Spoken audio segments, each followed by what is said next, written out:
of Brenda.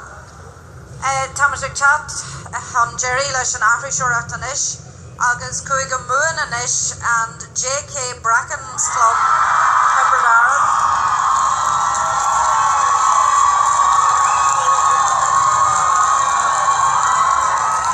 Obviously a lot of buses came up from Tipperary this morning anyway, and it's Noel Joyce, and it's the day I scored the winning goal, and it's written and recited by Noel himself. So the day I scored the winning goal.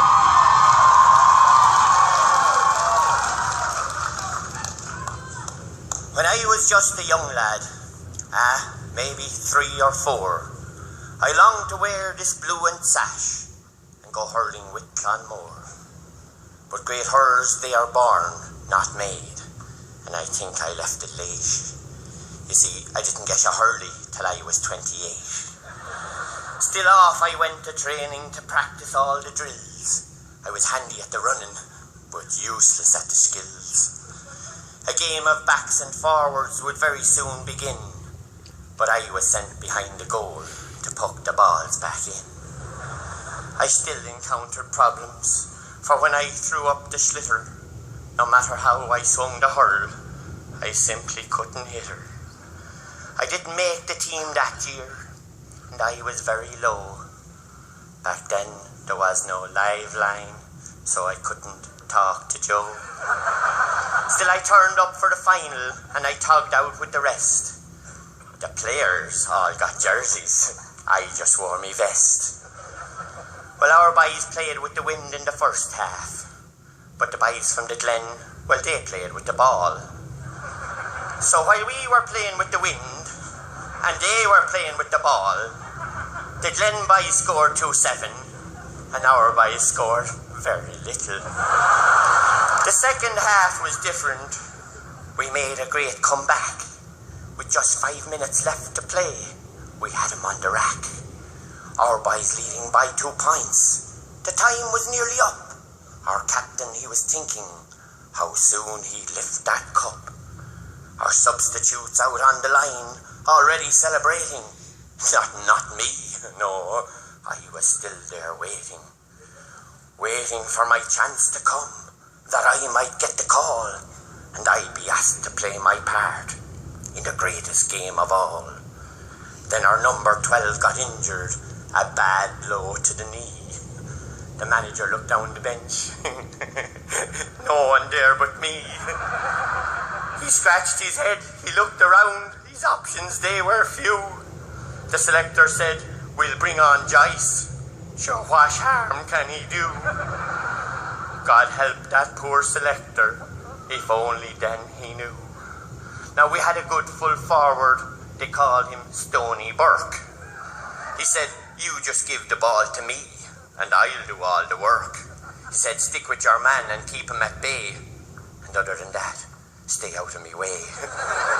No sooner had he spoke those words than the first ball came my way. I fixed my gaze upon it, and I began to pray. The cornerback stuck up his hand, but I just stood my ground. He had 5 fingers going up, not as many coming down. I slipped the slitter out to Burke, he standing by my side. He stood before the open goal. The Egypt drove it wide. Well, I resolved both there and then and swore that come what may, I'd take the next one on myself, if one should come my way.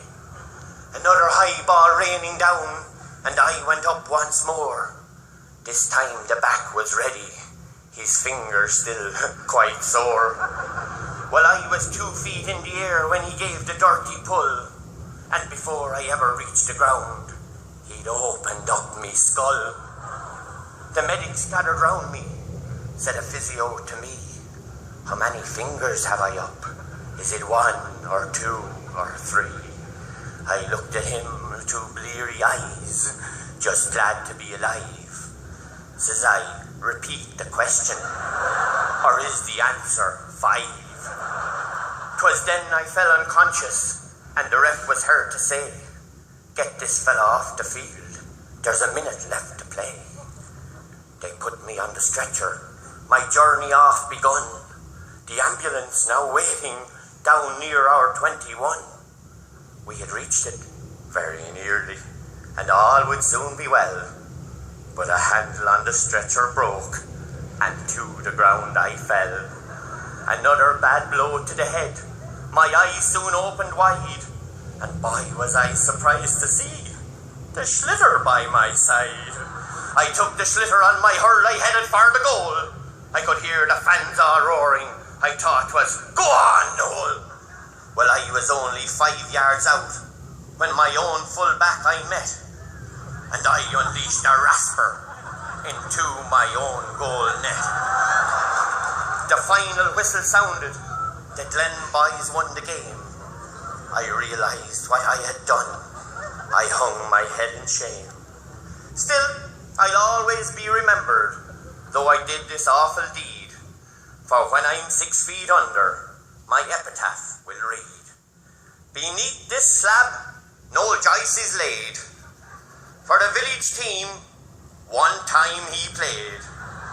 In the county final of 92, he proudly wore the sash and blue. It was he who scored the winning goal. May the Lord have mercy on his soul." Garmahweh.